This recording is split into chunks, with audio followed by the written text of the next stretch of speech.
a very good evening to you and welcome to this evening's edition of Politics 101. A little late start, having some technical difficulties here, but I think we have got it sorted out. Welcome wherever you are. Appreciate the link. Dr. Henry Jeffrey is here, and we are going to be talking about a number of issues. As you know, corruption is very much in the air, and we've been talking about it here on the program, and we want to talk to Dr. Jeffrey about that and some other issues. Dr. Jeffrey, how are you? I'm fine, David, and I can see you are fine. Yes. And notwithstanding your technical issues. Yes, let's get straight into it. This past week we've had a flurry of revelations about possible government giveaway of lands and involving business people from the United States and so forth. You have been in government, obviously, and so you would have both an insider's view of these things, but also your eye as a political scientist. What do you make of these recent revelations?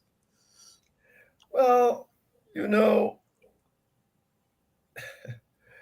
from what I've been hearing, it would appear, I'm saying appear, that there has been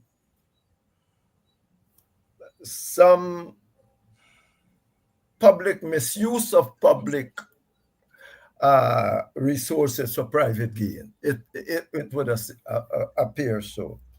Now, what one should have done a long time ago, I believe, remember, I'm the first person to start distributing public lands for housing. Indeed, when we got to government in 1992, there was no housing policy.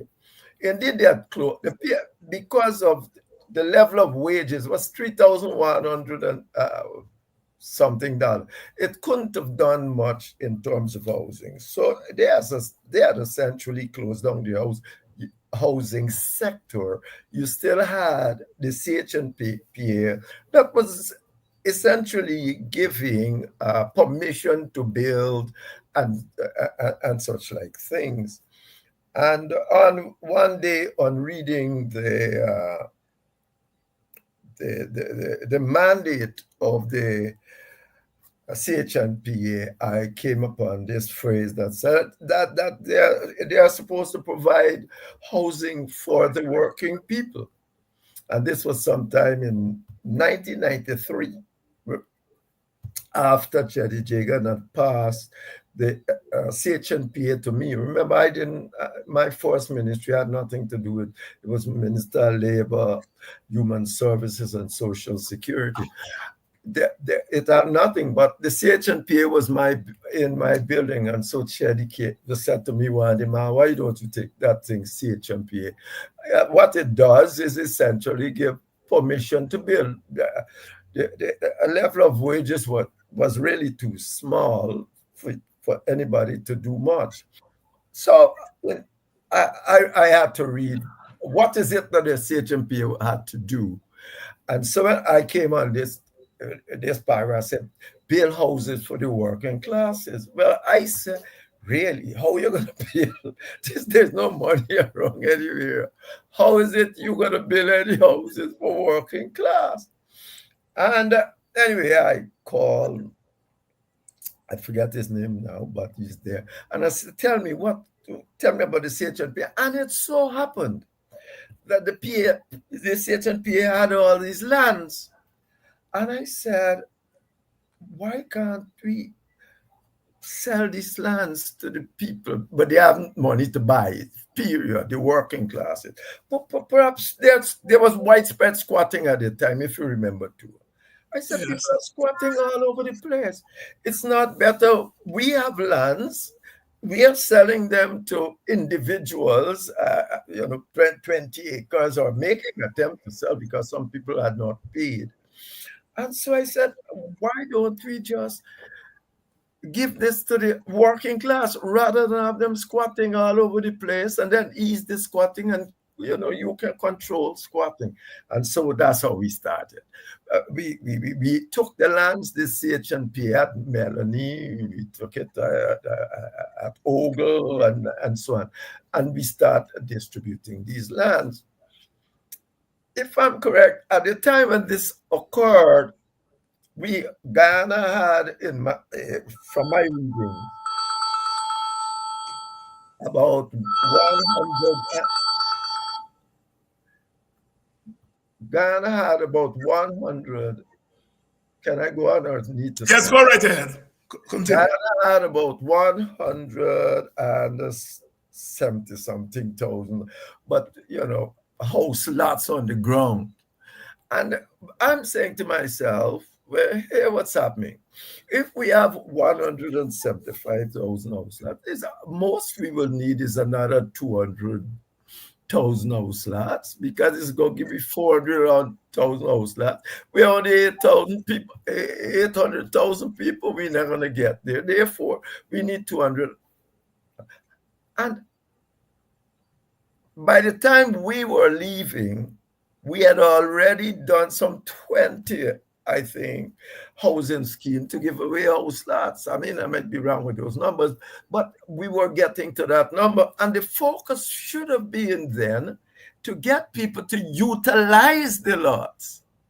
Once, if you got now 4,000 house lots, 400,000 house lots are near enough whatsoever on the ground, you can't just now give out more house lots, because every time you are giving out more house lots, what you're doing, you got to build infrastructure. But the other house lot that you have given out, nobody's using it, or people are selling it. So you are saying, I decided then that, look, if you're not using this house lot, we keep your name on this list, and that take it and give it to somebody that's using it, because the job of the CHNP was never to give out house lots. It's to give out accommodation, it's to give out land, it's to give out land in a fashion that people will build. Not just to give out a whole lot of house lots all over the place, nobody building on them. And every time you do an house lot, particularly today, at that time, we reckon it was $500,000 just to pass the pipes and the water. Now must be about $2-3 million, and it's left empty. So effectively, by now, what you should have had clearly happening in Ghana is some audit of what has been given out. We are still about 700 something thousand people. We have been giving out house lots all the time for the longest while. We must get past 400,000 house lots. You have the average per household is the average is 4 persons house lot. A household. So what are you doing with all these houses? So I am saying that what is necessary is a total audit of what has been given out in house lots. How many house lots have not been utilized? And what I also start giving out Natram and all these people. I start giving house lot to private contractors, because there were always a group of people that can afford to build, but they had to build on our conditions. The PNC had done that before too, with the house lots outside at UG, the whole bunch of land there. Indeed, I are running some problems with it that they have given it to people. And the people couldn't build, but they were doing things there that would prejudice the price of the land. For instance, if the government give me a piece of land, as the PNC did, to build houses for working class, and then I start put up a fancy fence around it, what happens? What the working class can pay immediately increases. And so what needs to be done? Firstly, in the housing sectors, how many house lots have you given out all this time? Because you can end up with one person with 3, 4 house lots and 5, 6 house lots. And some of them Indeed, if they are doing that and they build houses, you might not have mind, but they are doing that and speculating on them. But so you need to find out clearly how many house lots have we given out in this long time. We have been giving out house lots. It's all at 92 or Jesus. I mean, you're giving out house lots, and every government since then shouting how many house lots they have given out, and every year you're hearing this. And so let's have a clear notion of how many house lots are now on the ground. Facilitate the people better, the working class better, to have to get loans, because now people are working for a little bit. The wages and so on are far from what it used to be, and so you've got to facilitate through the bank for people to get loans and so on to build houses. I had started also, I said, with private sector people, because my first housing scheme I did with whom? A small housing scheme in McDC, in Well Road in South. It's a first. I mean, the idea was to get houses of people. So effectively, after that, of course, nobody knows what's going on. All you're doing is waking up every morning and hear house I give out, thousands of houses. Every regime that has been, well, not so much the PNs, because they seem to have changed from giving us houses to want to build back houses. No, that's a more dangerous thing to ever try. One of the reasons I got into the start dealing and don't bother, let people build their own houses, because they had a whole bundle of houses all over the place. People are not paying any rent, but when anything come on wrong with your house, they come on you to do it, and you don't have any money from the government to do it. So all these flats, I think it was some 2,000 flats. So I sold them out. Well, the government sold them out to the people themselves. Let they take care of them. That's how people get out of it, because you can't be affording that. And so when the PNC came, they started with this thing again, with building house, and I said, well, maybe that's their way of going about. But I've not spoken on this issue. I said much on this issue. But what is necessary is for the people of Ghana to know how many house lots have been given out so far as a starter. And the audit should, well, obviously, we'll have to deal with the private sector. Who is getting what to get what done? And that's where you have to go. The thing is too loose. It's on the ground. That's all I can say. I mean, it would appear that some shenanigans are taking place between Ahmad and what's his name. I agree. I would not go there. You know, 1 minute you knock off a man who used to get 700,000 and double his salary for the other man. I mean, these things are all questionable. I mean, how do you know that? I mean, maybe the other man was working for so much money that you really want him because he would have done something great. And the result is that you had to pay him this kind of money, and he did something great. But I'm not seeing nothing great in the housing sector outside of what was happening before. So this need a major. This need a maybe more than just a simple audit. You need the whole inquiry as to how much land give out thing.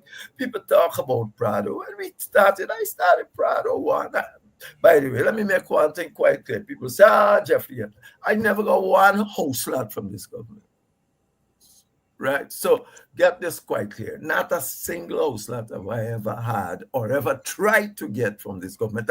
My family sort of always had land around the place. So that was not thing. And I came and I buy my own place where I live and live since 1980 or so. So let that put that to rest. I never had any land. I never give no land to anybody free or nothing like this. So get that. I love you guys.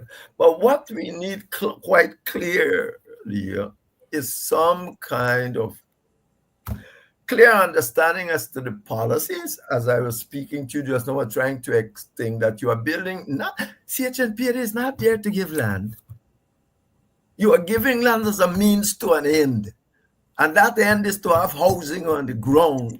And essentially, it was for the working class. The middle class, what they assume could take care of themselves. But even there, if you don't give them some land, how are they going to take care of themselves? Nobody can clearly sit down today and tell you, give you a story of what the whole scenario look like now. So you can hear about how much, you can hear about this. This one is buying land here. This one is thing, and so on. So there's where I am. I am. Yes, but it's clearly appear, because that's what corruption is. It's the use of public office for private gains. And it appears that that is what has happened. But it's happening everywhere. It's happening in the police. Just now we didn't hear some man transferred 20 million from his own. I mean, and now he left the police. So are the police now knock him up? No, it's not. But then we have Sue. So what are we talking about here? You know, so yes, I mean, you introduced the issue rightly by saying it's corruption. But there's only one way to stop corruption, public corruption, David, and that is by having an accountable government. Now that's where that's where I was taking you next, because you would have noted that with the allegations swirling, the vice president weighed in and said that he spoke to Greaves, and Greaves told him, look, I acquired this house by clean money, and I'm satisfied with that. And I'm saying that that's not how you run a government, where you, an individual in the government, are sitting there with this thing wide in the open and saying that I am satisfied that the man is guilty or the man is innocent, sorry. What does that say about government itself? When go ahead, you go right ahead. It tells you that the vice president won't lose a single vote, what regards to we civil breeze. When I say a single, I mean any meaningful vote. Right. And that is where Guyana politicals, he knows that. We saw it with the teachers. He's not going to lose any significant vote. He's not going to be voted out, no matter how much. Look how long you're talking about corruption, Mass. Everybody, no, when you say you, I mean. Yeah. Instead of getting better, getting worse. What I'm saying to you, the governments are not accountable until their actions would have led to them losing office. It's not going to lose any vote from it of significance, because you were doing this since when? And has anybody lost any vote? It's like just gaffing. It's a gaff. Yes, we know it. Corruption exists in the people of Guyana. In my article, I said only 22% of them think the election is thing. There is public corruption for private gain too. So what? The question, all of that is corruption. Corruption not just about land. You don't deal with the city at Georgetown properly so that you can undermine them to stay in office with a private gain. There's corruption too. Corruption is not just about money and taking bribe like police or so on. The whole thing, and people, ordinary people on the street saying it. They are saying all of them corrupt. Yeah, well, I've heard that. You must be heard that 100 times. A million times. They're telling you clearly all are you corrupt. Since you say you're a politician, them all are you corrupt. You know, you must be rich too. Yeah. And if you listen to young people today, yes, they have given corruption a broader. Because they are trying to buy them. They are going into their communities and say, if you vote for me, I can do this. They're buying them so they know that it's corrupt. They know that is wrong. I told you 2 weeks ago that when people, this is not new, of course. The old colonialists used to do it. They come before the PPP. The PPP gets going, they are whites and all them that just come and try to buy you off. And my mother took sewing machine off, but she said, they think I'm stupid. Me, I'm voting for them. So this is not new. But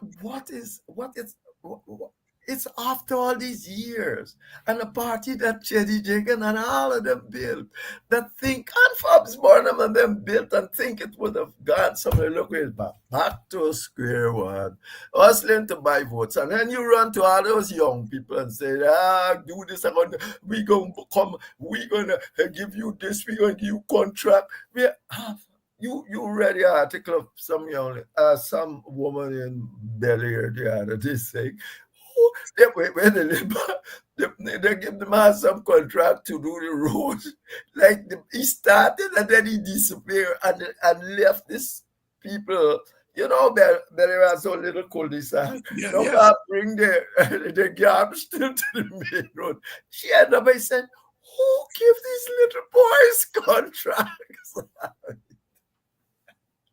I mean, so let's not go there. I mean, when you start talking about corruption, first of all, you never affect any political change by way of election and all that. But more than that, you must be aware that it is only going to be changed if you have fundamental change on the way you have government.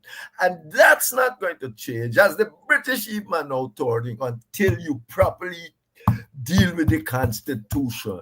You are living 20 years without a Chief Justice and a thing, and you got government, and you got democratic government. It's 20 years, 2 decades. You are living without a Chief Justice and a chance, a permanent, and they are the third pillar of democratic governance. So when people come and tell you about democracy, I just laugh, because it's a laughter. You can have people that you can almost knock off. You remember what happened a couple of weeks ago when they're talking about putting another person in this person's place? That is enough. And then you got foolish people who comes up and say, these people must be brave and take. Well, let them be brave now and go out and say, they must be brave. They're brave enough. What they can do, they do, but that's not. When America put in place the Supreme Court, you can't do nothing to them after you appoint them. It's a total different game. They can be totally on your side when you appoint them, and the next day you can't even talk to them. You can't even force them to resign. You can't trouble their salary. You can do nothing to them. So they got, once you make them a Supreme Court, it's only the ideology keeping them with you, if they got the same ideology. But other than that, they go.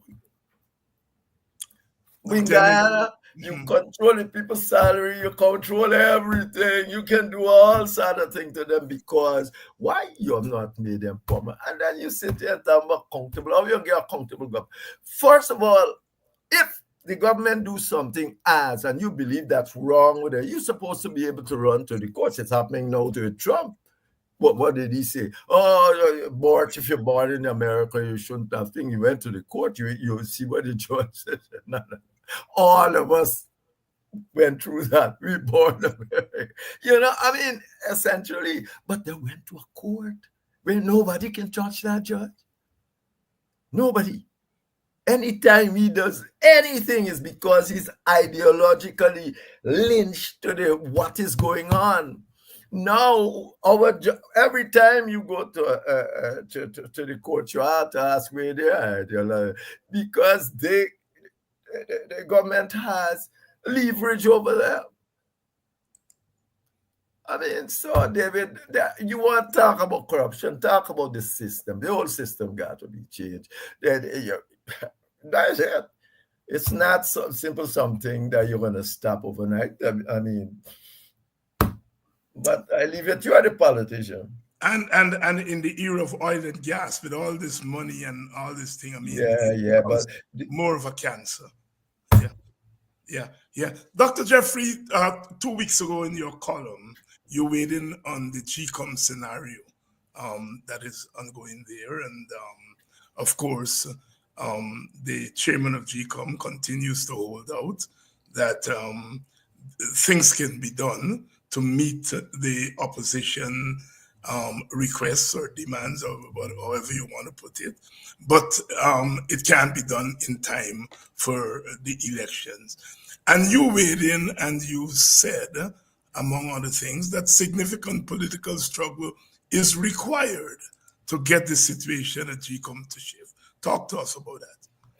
Because what is happening at GCOM is fundamental to the whole system. Because what we've been talking about just now government and who's the government and who's Yes. not. Well, if the government corrupt GCOM, what happened? That mean you end up in a dictatorship that you can't change. That will happen. Therefore, it better you go to church and hope that some male body come and help you out, because that is it. And so if GCOMs get corrupted, and remember the hullabaloo we used to have with Bullers and Borno. Yes. You wouldn't be on the street against Bullers and Borno. Yes. Well, then you got there again. Yes. That's precisely what come around. You see, what goes around comes around when you start mouthing a lot of things about, oh, well, you're moral. Well, it's the same thing come around.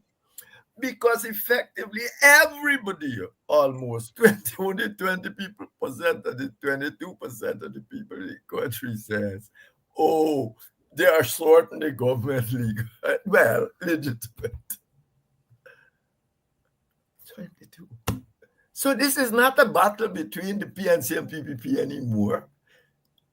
This is a battle for the people against the political elite. At the time, the PNC is in government, the PPP is in government, but GCOM has more, as I said in my article, GCOM has more power than anybody else in Ghana, maybe outside of the judiciary and the government itself. And why did they have get all this power? Remember, the PNC was going to argue that they got so much power they can change the constitution. They got more. You remember that was part of the PNC. And the Chief Justice said, come out and said, they were given that power because GCOM should look at every issue and see every issue and deal with it to come out with free and fair and sensible elections. GCOM cannot have been there since IRI did a poll and see that and didn't take any action, and now come and tell about time. And in Ghana, I pointed this out 2 years ago. And then I used 2012. You see what happened in Ghana in 2016. Again, they changed. In 38 days, they do all the work to get 50 million people registered. So what are they? It's just nonsense, of course. Total nonsense. To do what they want to do. They're going to keep the system because it keeps them, the system keeps them in government, and the government is doing that. Therefore, it's corruption. This is not a fight between the PPP. This is a fight between the people of Ghana and GCOM, because the people of Ghana give GCOM a whole lot of power to do things for them, not for the PNC or PPP. So there you have it. But you are the politician. So as I said before. Dr. Henry Jeffrey here tonight, and we are talking about a range of issues as they present themselves in the news. And as we say, in a place like Guyana, every single day something comes up. Jeffrey's arguing here that this is the system itself that needs a changing. Dr. Jeffrey, I want to get your view on this because I don't think you saw it. I don't know if you saw it. Of course, the opposition side is talking about coalition going into government. And the WPA said at his press conference yesterday that, look, we have to see coalition at 2 stages. The first stage, of course, is collating to remove the government, electoral coalition. But then there needs to be a second stage of coalition, is then to move towards a national government. And you, of course, have been very, correctly so, very critical of the APNU AFC government that ran on it, and when it got into government, did not move on it. And the WPA seems to be putting it on the agenda again very early. How optimistic are you that this time around there could be some genuine movement in that direction? David, thank you for that. But I did see it, and it's not how optimistic I am. It's the only hope people got. It's not if I'm optimistic or not. You don't have another hope because you know the PPP. The PPP going around doing all sorts of, usually even going back to colonial days, doing all sorts of corruption. Essentially, to stay government. The only hope is that the opposition and the various parties out there will get together, somehow change the government, but introduce what they promised to introduce the last time, a government that represents all of the people of this country and not 51%. You know, let's be quite clear. You see what happens when that happens. You know that Donald Trump, look what he's doing. And they're saying the same thing. Oh, this was we got the mandate from the people, but they never even win the plurality. Trump didn't win the plurality. And the result is, he's saying, the 49 or much percent vote for me. That is what I got to carry out. But that's not what the Democratic government is supposed to do. Democratic government is saying, even if you got 80%, that you are supposed to look at what the 20% want and try to come together with a project that we all can build this nation together. But that is the people doing that. We will adapt. Therefore, we carrying out our manifesto. They claim the truth. I saw what you said in the press. Essentially, the two-stage thing. But yeah, but I see it as a little bit different. You see, Guyana, let me explain why I see a little bit different. Okay. In Guyana, when you have a coalition, you normally have a coalition between forces, political parties, and they have, I think the AFC and PNC had a coalition agreement. That coalition agreement is like the Bible of the coalition. Men is going to sleep with it in serious coalition under the pillow to say that this is how the coalition. And then at that point, I think they tried that too. I can't remember clearly, but you have a coalition committee that you can always appeal to us and this thing we are doing here is not going forward proper as we had planned it. And therefore, we got to change, or it's got to be explained, or something got to happen here because it is not proceeding as we had planned it and understand it. And therefore, you might even have an arbitration between yourselves to say what was going on here. These things don't take long if you do them second. And therefore you come to some agreement that this is what must happen and this is not must happen.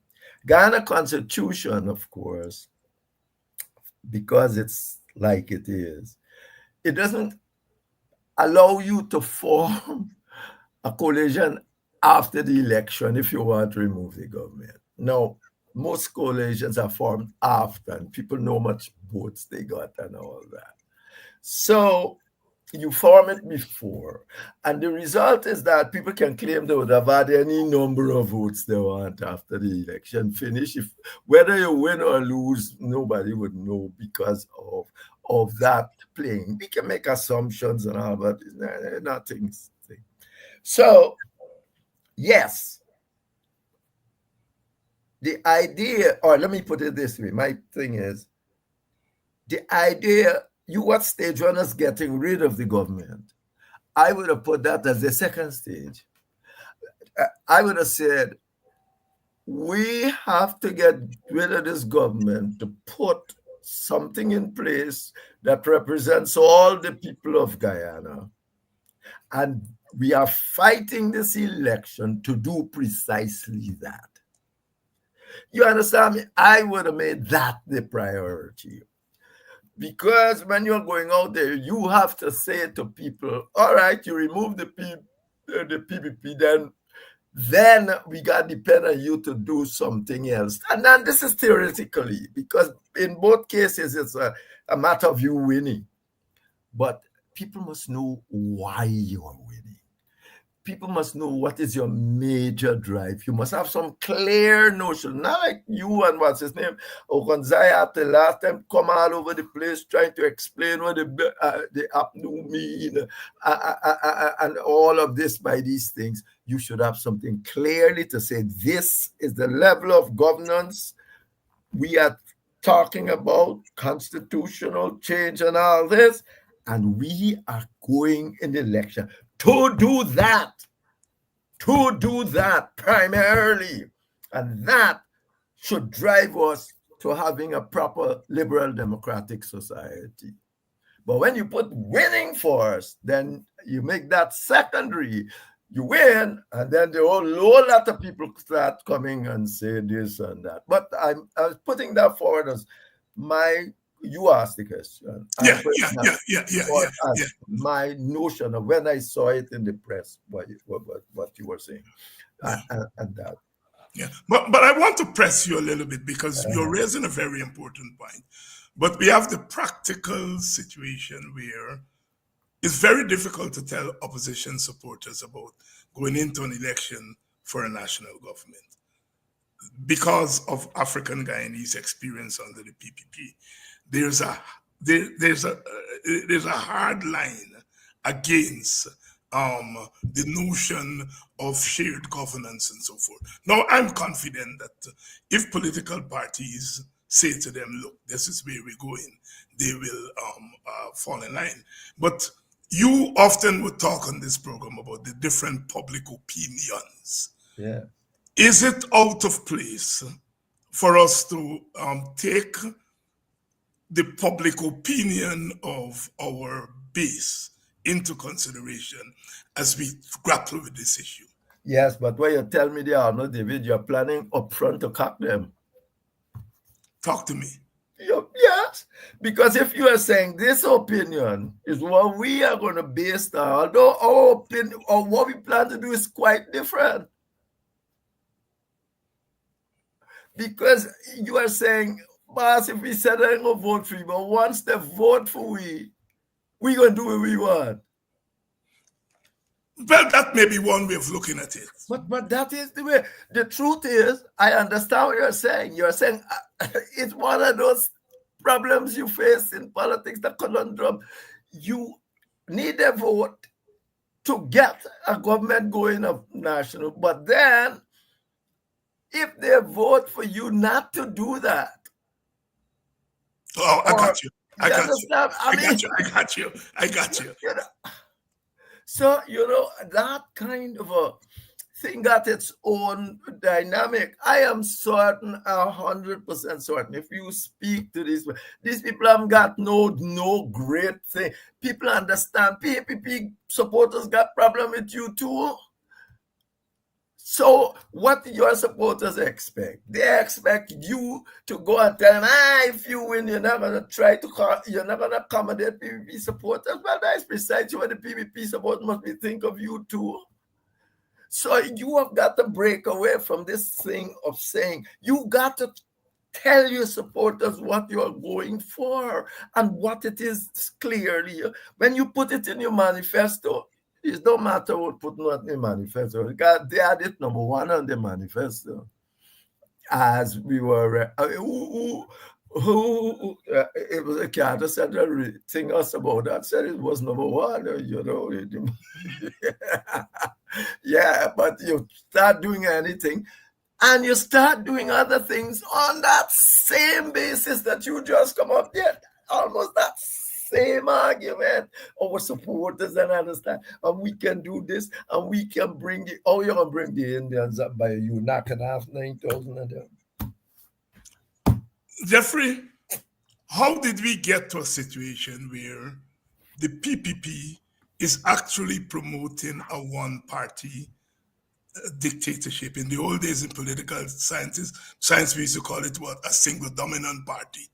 How do we get to the point where the PPP is talking about basically assimilation? So look, black people, you all come under we, and we go run this country. Remember, and the PNC are the ones now who are, and the WPA. And the PPP got there since they used to have a majority. It started. And when you knock off Janet Jagan. So the PPP, because that's what happened. People run on the streets, all sort of thing happen. Then you make vitiated, this claudette, vitiated on constitutional rather than any counting of vote grounds, by the way. So the PPP now, how long I wrote on this thing, that the PPP is set for political dominance. They are telling black people, January ain't going to be all right, and that is it. And they want to do everything since then. That was their drive. How they get there, largely because they have a listen, first of all, the PPP come out of a Marxist-Leninist context, in the sense that it doesn't matter how you get political power. The gaffe of a democracy, you can be gaffing, but political power is to bring a change, proletariat, all this sort of thing. Janet Jagan particularly came out of that context. And since about 2000, 2002, when she got thing, they have decided that the party is open. They used to write it boldly. If you have been boldly open to those who want to join them and be part of them. Like if that is what democracy means. So essentially, anything Bart Jagdeo is doing now is a continuation of that at another level. It's just a continuation. He's saying essentially the same thing, and using the state and all that to get through, man in a mission or fan. What is this? How are you going to use as public servant that you have control over the promotion, everything, to volunteer? It is not no army. You got to volunteer to come out and be man. If I suppose he or that I'm a public, so I don't want to come. I'm not coming out to no man in mission is nonsense. Next thing you know, I can't get promoted.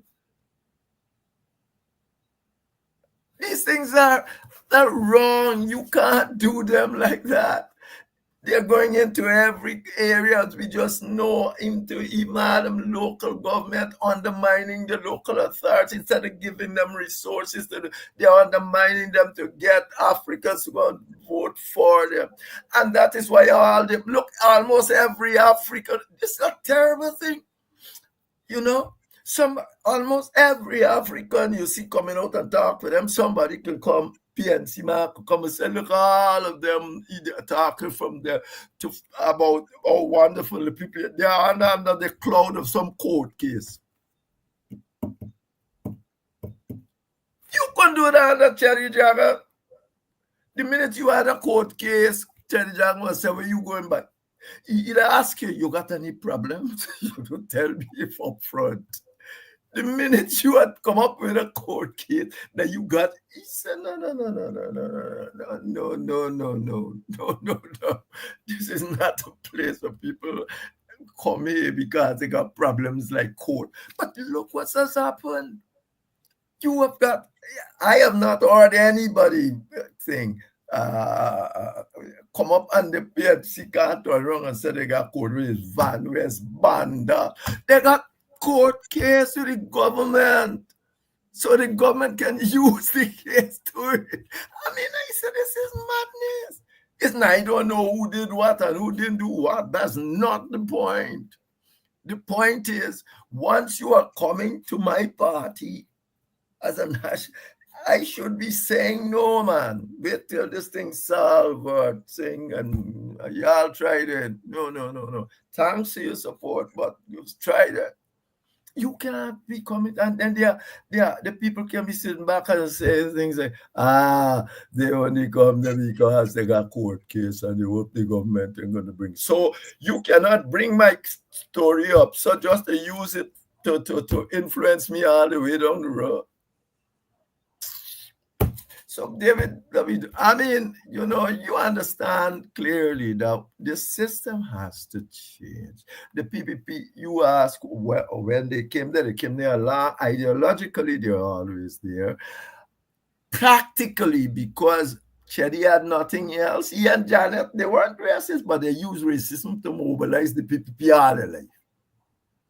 They thought when they come, they're going to be the ones going to be in the distributory mechanisms and so, and it's not going to matter. Well, it mattered. They didn't have nothing else. What else they had? They were out there for 23 years, and they used Burnham, PPP, Black, PNC, Black people, and others for 23 years. It's ingrained in some of these people. That's all. Dr. Henry Jeffrey here tonight. It's ingrained in them. Yeah, there's an interesting exchange between Ramcharan and Kwayana. I found very Ramcharan is saying that Kwayana attitude to Jagan was that Jagan was a racist, and Kwayana in this typical way basically said, "But you say I evolve." My view on Jagan has evolved. It means that you haven't got no case against me, right? Basically, what you were saying there, that Kwayana was responding to the context,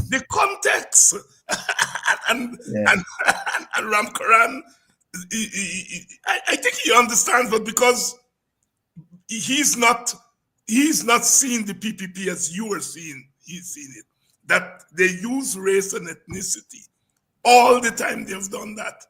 He's seeing them as Marxists. So if you're Marxist, you can't use race. Marxism is a theory. Marxism is a theory. To Stalin and Lenin use all sort of brutalizing method to get through.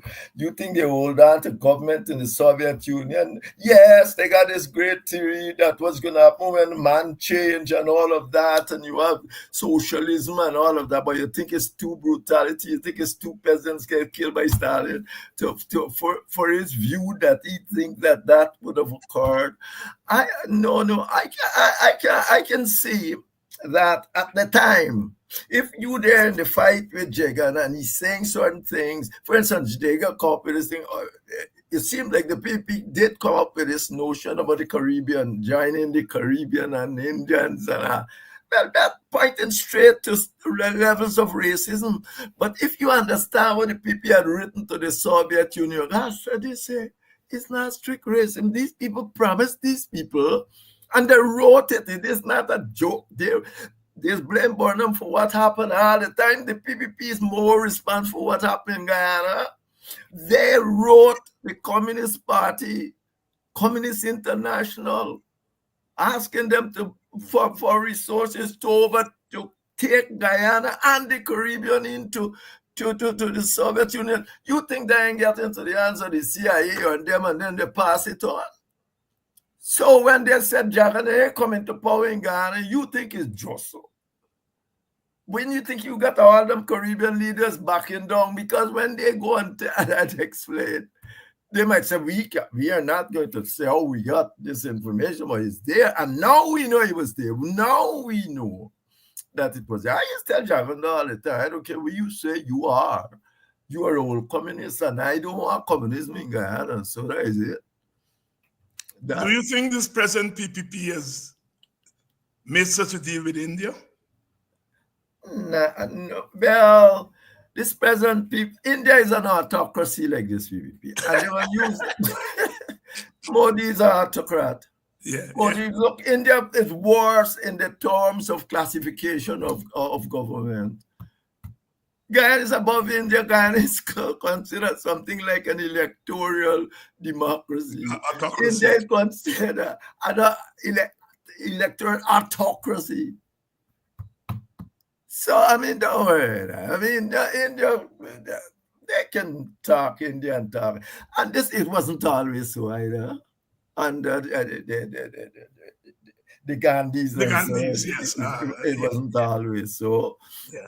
So that don't worry, thing. India, I mean, yes, India is now their colleague. India should be their colleague because that's what they're going to. Singapore, you have, oh, they want Singapore. Singapore is below them. When the American had, when Biden had his Democratic summit, they invite Singapore. Dr. Henry Jeffrey here tonight. Dr. Jeffrey, your column this weekend, I don't know how much young people read newspapers. I know they're on social media and thing, but you dared to tackle a subject that the rest of us have not had the courage to tackle and to confront it. You responded to a letter by a young man, you know. I know he's not yet 25 because I know him. He's in the media and so on. But you responded to a letter that he wrote. This typical thing that young people are some or the other marginalized from the political process. But very importantly, he's asking young people not to vote based on what the PPP and PNC did in the past. They must judge the parties on what they have put before them. And I think you got to what you refer to as the innocence of young people. Talk to us. Talk to us why you decided to take up that subject. Because let me tell you something. I don't know, Mr. They like to talk to or anything. So don't think it's the theory and how it came. Yes, right, right. When you say the PPP wants you to do precisely what he's saying you exactly, and exactly. Precisely. And I said, where is this coming from? Is this coming from a real understanding of the situation? Because the PPP, now the PPP can't deal with the jargon issue for a start, the one I just mentioned. That is half the problem, more than half of the problem they face. Because at the end, the Americans put Burnham in power, largely because Jagan go and become communist. So all the time when they are blaming people Burnham for their problem, they should have been blaming Jagan for their problem either in the hemisphere, and he go and do that. Therefore, the result is that if Jagan make Burnham president, and if Burnham was a dictator and stayed there for 28, 30 years, it's Jagan makes so. But that's difficult for you to swallow when you grow up all this time. I mean, if I can see it myself, if I wasn't always used to tell Jagan, you're a old communist. I mean, Jagan was friend long. But I tell you all the time, you're a cool communist, and I do want communists. So, but I can see now, if you have been brainwashed into this thing for years, that think, this don't make Jagan a racist. It makes him a politician that's going to use what's on the ground, which was the only thing was to keep people together, was that. How many people in Kamal, Ravi, them come from party and try to wrench the Indians away from Jagan. They couldn't do. But what they were saying, he's saying essentially that only look at what's happening now. Yeah. And what is the PPP doing? What's happening now? You're getting a lot of money. You're getting a lot of this. You're getting a lot of this. That is why you should take and suggest that the government is doing. if you want to get rid of history, how are you going to judge what you're getting now from what you get in the past when now you're getting 100 times more money you get in the past? Please tell me. It's foolishness. So effectively, you can't say just forget what you have learned in the past and judge from now. Indeed, as I said in the article, if you judge from now, the PPP meets. If you only do that judgment and sensibly from just now, the PPP should get nowhere. The amount of money they got, and look, this country is more rent park today than it ever was. But you have a country for, you got only 22% of people believe that this regime is legitimate. Maybe at the time, 50% of people might have believed them for born and for their own burdens. But what's going on here? So that is why but you see, it came, that conclusion is what drove me to say, because I read this nonsense most of the time, you know. Yeah. But as I said, I think young people were at the echelons of kind of politics for the longer than old people. They didn't run Guyana politics. It's not old people. When the old people come, they come better. When Hoyt come back and all, he did better than when he was there with Burnham when he was young. Is Burnham, Jack and Adam in the 30s and so on. They are the ones that have been running this country. Jack, the orphan, who running it now?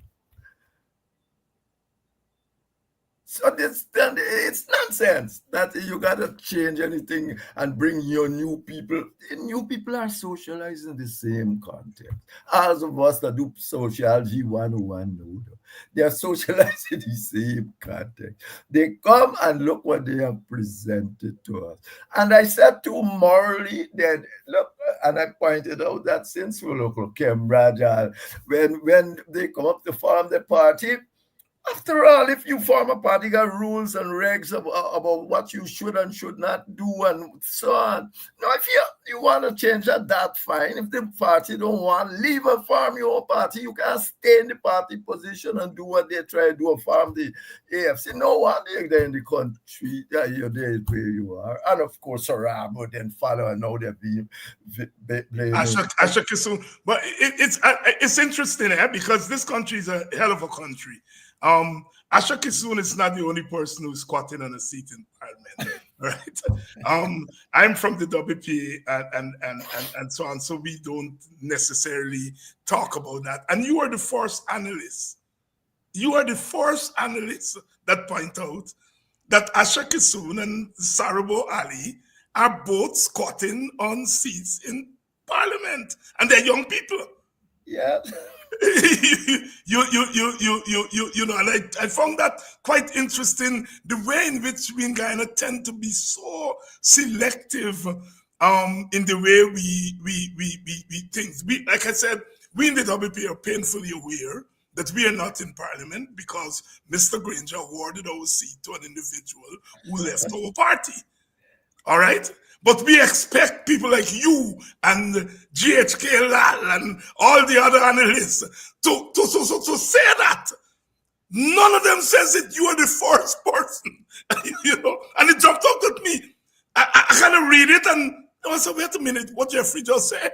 And I went back and read it. But you are correct.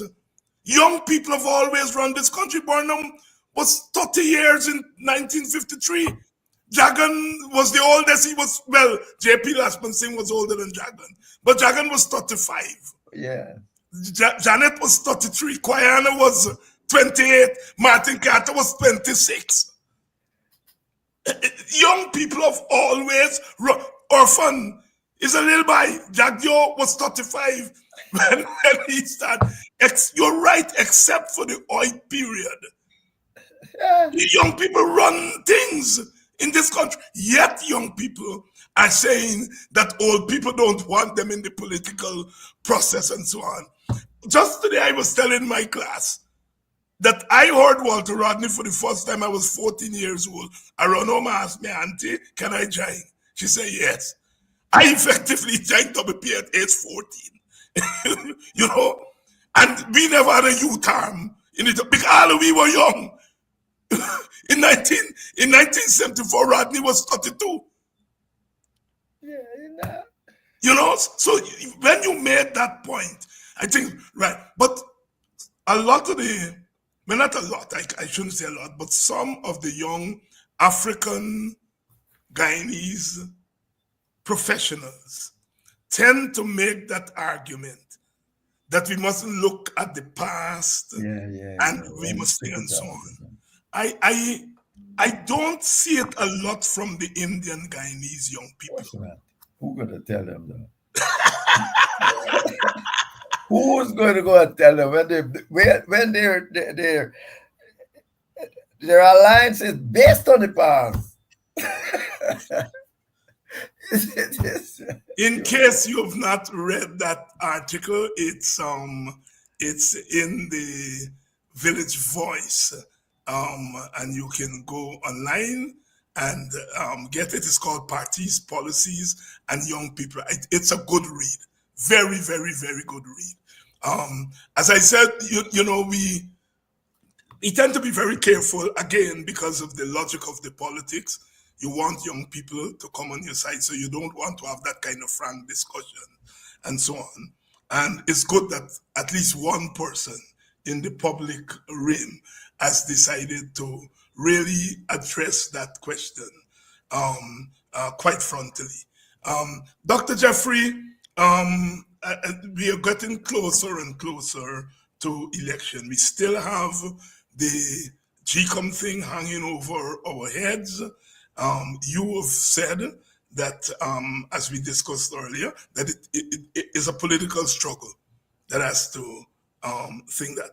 Is the joint opposition up for that political struggle? Well, if they're not, they better get up. You see, this is not if they're up. It's better to give up if they're not up. Because effectively, it has to occur. It just has to. I mean, as I said there too, you have 200 ways of nonviolent struggle.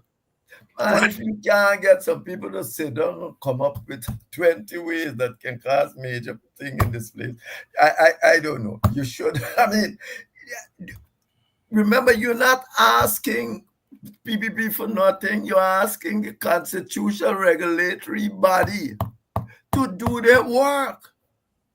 All the people you got from the CARICOM, you should lead a delegation to CARICOM and said, y'all come and do, you all brought some people to do a recount. This is what they said. What is your position now? The same thing should have the European Union said, look, you found out, you say all this. What is your position openly now? And what are you planning to do to drive this forward? You can do everybody you can go to, but that's only part of what the strategy should be. You have good chaps like Borkal and them on the ground. I'm saying you have got to work with people because you need it. It doesn't matter. Let me tell you why. It doesn't, for me, we need the air clear on who support who and how the support are going. This thing of everybody believe that this massive rigging the whole government, it can't go on forever. This is not, we need some clear support thing to know who or what to represent. All the theories they talk about, people start talking about the theories about they'll vote for this, and if you do this in the last election, you can see the numbers are all bogus. They are bogus. You can't write nothing serious and go back to the old numbers and say, this is the number from this is the number from 92, this is what it was in 2000. They are bogus number. The PPP is, when the PPP in government, you don't get no census report, This Census Bureau should come under the Parliament. I've said that years ago. But if you're not getting any census, you don't quite clear about the population and who, where, and all that. Indeed, why is it that you can't take the GCOM to court and force them to do their job? because the Constitution is clear. They got all these powers. People don't believe that thing.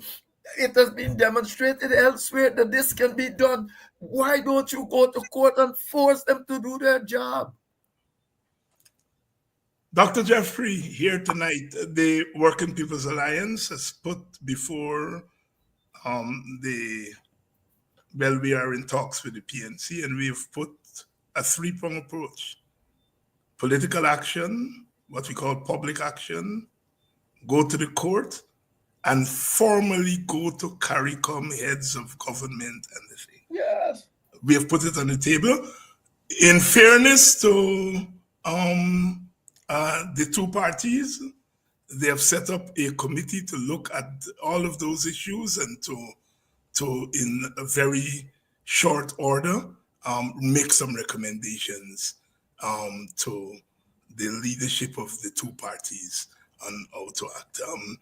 And we made that public, that this is what is going on.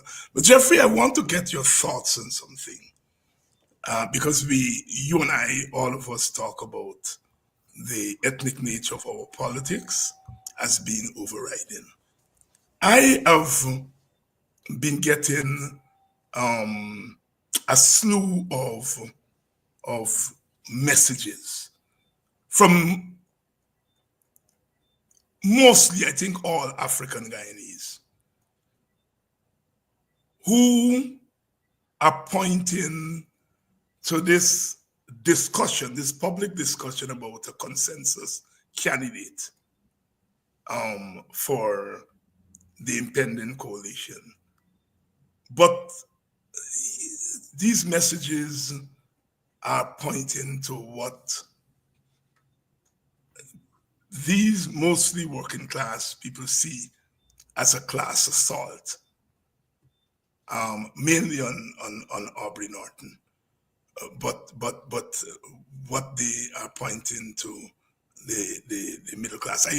And the reason I'm agonizing over it, because this is the worst time for that thing to raise its head as you're going into an election where the other side is united on these issues of class and religion and so on. But it seems to be raising its head among African Guyanese. I suppose they're right to me, because the WP has said its presidential candidate is not in the race. And I've been sharing it with the members of my party, but it's something that's bothering me, and I would like to get your view on it as someone who's not a political, partisan political actor. First, well, let me say something. We are in a context where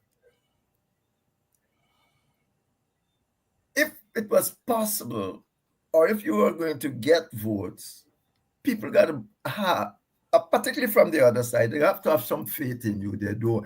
For the most part, they do it. Right. You are talking about democracy all the time.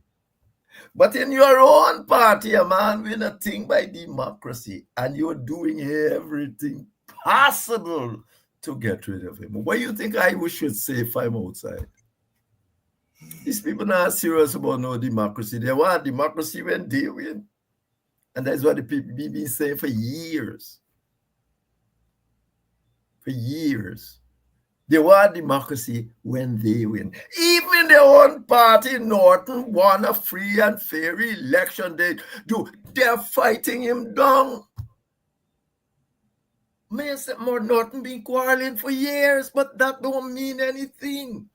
He went there. Why are you fighting him down? This part, you are bringing in class, and I think it's a whole lot more than that.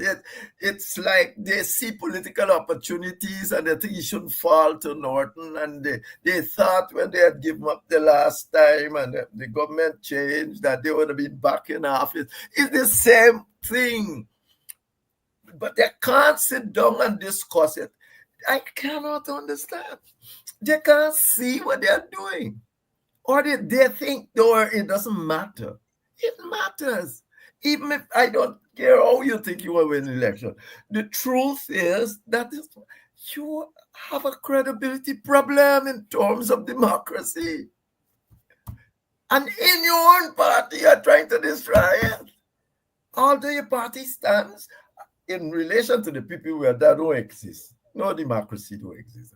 There's a whole time democratic centralist apparatus kind of thing. You pick who you want, you put them, the party can say what they like. You just the Congress, you do what you like. But you stand out as perhaps the first, this major party that went to all this trouble to go to all sort of voting and things. And now when you watch, yeah, that's my position on this thing. Norton won, free and fair in the thing. Alexander was there, he mentioned the thing, free and fair, Norton. And it's the largest party of the coalition. Norton got a right to go forward.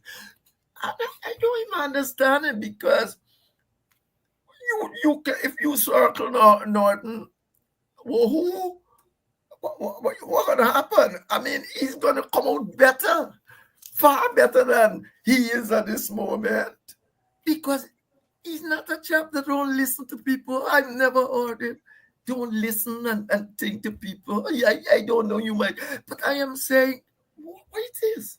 It's something, it's another dimension. And that's why I add that dimension, that they had expectations.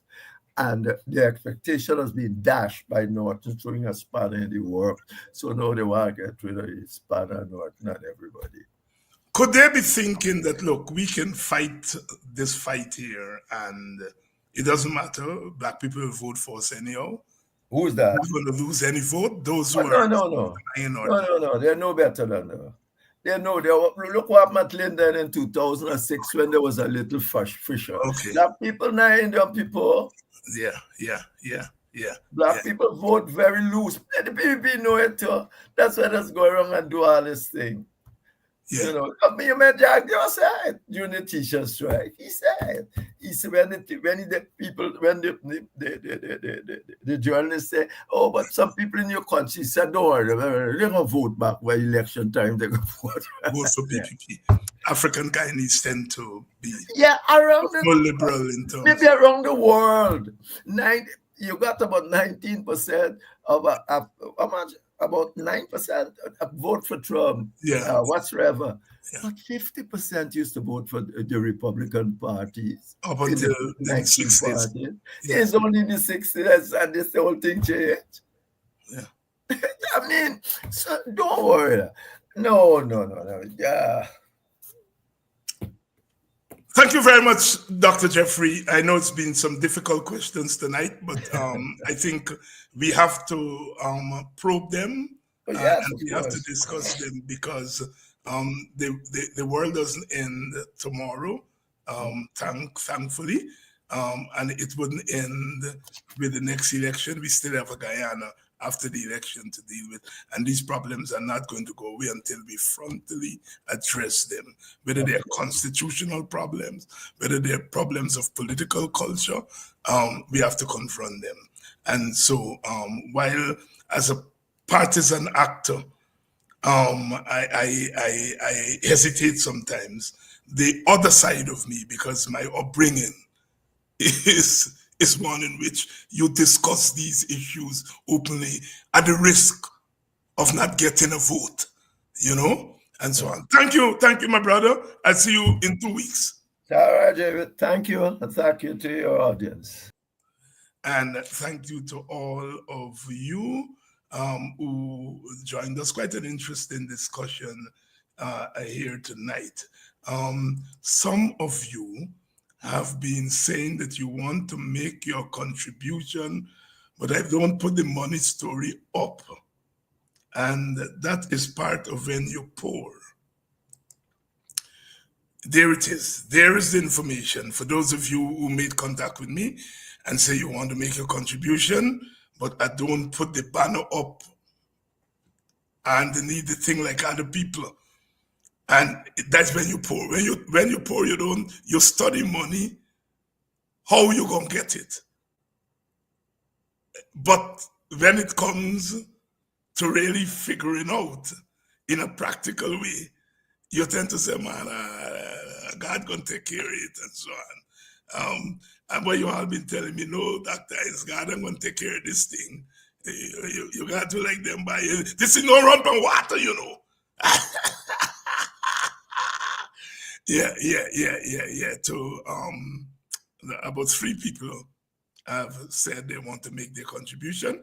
Here's the information at the bottom. In case tomorrow I don't put it up, you all must remind me to put it up. Please remind me. Oh, it's Tuesday. The week just started. The week is young. So I'll see you all tomorrow night for the midweek edition. I don't know what getting on tomorrow night. Can't remember. Getting old. Well, I'm old already. Okay. So we are going to be on again tomorrow evening, tomorrow night for some of you, tomorrow afternoon for some of you. Until then, as they say, be good. Don't do anything to get yourself in trouble, because we need all our soldiers for this engagement.